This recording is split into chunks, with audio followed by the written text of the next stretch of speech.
America और Iran के बीच पहले से तनाव है और अब अमेरिकी राष्ट्रपति डोनाल्ड ट्रंप ने ओमान को भी मिलिट्री एक्शन की धमकी दे दी है। सवाल है, अगर सच में ओमान पर हमला हुआ तो भारत को इसकी कीमत क्यों चुकानी पड़ सकती है। वे कहते हैं, ना आग कहीं भी लगे, धुआं दूर तक जाता है। और इस बार उस धुएं का असर भारत की इकोनॉमी और आम आदमी की जेब तक पहुंच सकता है। पूरी कहानी क्या है, बताएंगे इस रिपोर्ट में।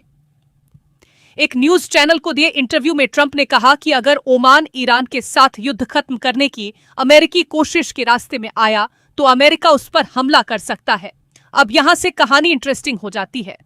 ओमान के ठीक पास है हॉर्मुज स्ट्रेट, एक ऐसा समुद्री रास्ता जो दुनिया की एनर्जी सप्लाई के लिए बेहद इंपॉर्टेंट है। दुनिया के समुद्री रास्ते से होने वाले ऑयल ट्रेड का करीब 5वां हिस्सा इसी रूट से गुजरता है। यानी अगर ओमान पर हमला हुआ और इसके बाद हॉर्मुज स्ट्रेट में टेंशन बढ़ी तो सिर्फ मिडिल ईस्ट नहीं, पूरी दुनिया के ऑयल मार्केट में हलचल मच सकती है। और इसका सबसे बड़ा असर भारत पर पड़ सकता है, क्योंकि भारत अपनी जरूरत का बड़ा हिस्सा क्रूड ऑयल इंपोर्ट करता है। हालांकि भारत ने पिछले कुछ महीनों में हॉर्मुज पर अपनी डिपेंडेंस कम की है।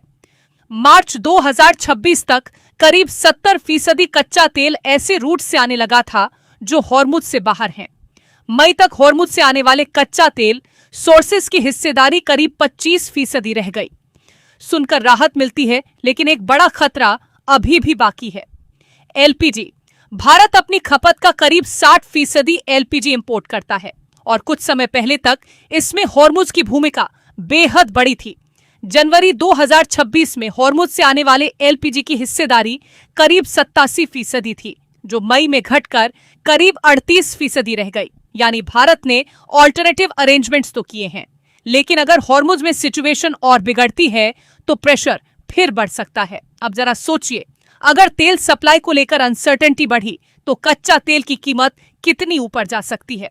18 अगस्त को ही ट्रंप की धमकी और सीजफायर की अवधि खत्म होने के बाद ब्रेंट क्रूड $90 प्रति बैरल के ऊपर पहुंच गया। भारत हर साल करीब 1.8 से 2 अरब बैरल्स क्रूड ऑयल इंपोर्ट करता है। इसीलिए इंटरनेशनल क्रूड प्राइस में सिर्फ $1 की बढ़ोतरी भी भारत के एनुअल इंपोर्ट बिल पर करीब $2 अरब तक का एक्स्ट्रा बर्डन डाल सकती है। और अगर कीमत कई डॉलर बढ़ी तो इंपोर्ट बिल बढ़ेगा, रुपये पर प्रेशर आएगा, ट्रांसपोर्ट महंगा हो सकता है और धीरे धीरे इसका असर महंगाई पर भी पड़ सकता है। लेकिन कहानी सिर्फ ऑयल तक खत्म नहीं होती। एलएनजी और शिपिंग भी बड़ा कंसर्न है। हॉर्मुज से एलएनजी और दूसरे एनर्जी प्रोडक्ट्स की आवाजाही भी होती है।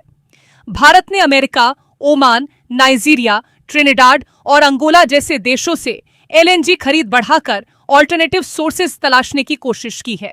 लेकिन अगर कॉन्फ्लिक्ट हॉर्मुज से आगे रेड सी और बाब मंदेब तक फैल गया तो मुश्किल और बढ़ सकती है, क्योंकि तब शिप्स को लंबे रूट्स लेने पड़ सकते हैं, शिपिंग चार्जेस बढ़ सकते हैं, इंश्योरेंस कॉस्ट बढ़ सकती है और इसका असर इंडिया मिडिल ईस्ट और इंडिया यूरोप ट्रेड पर पड़ सकता है।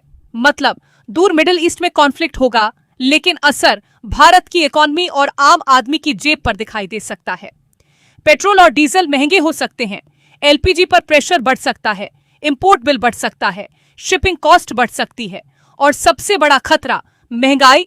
हालांकि भारत ने अल्टरनेटिव सप्लाई रूट्स और सोर्सेज पर काम किया है, इसलिए तुरंत किसी बड़े क्राइसिस की स्थिति मान लेना सही नहीं होगा।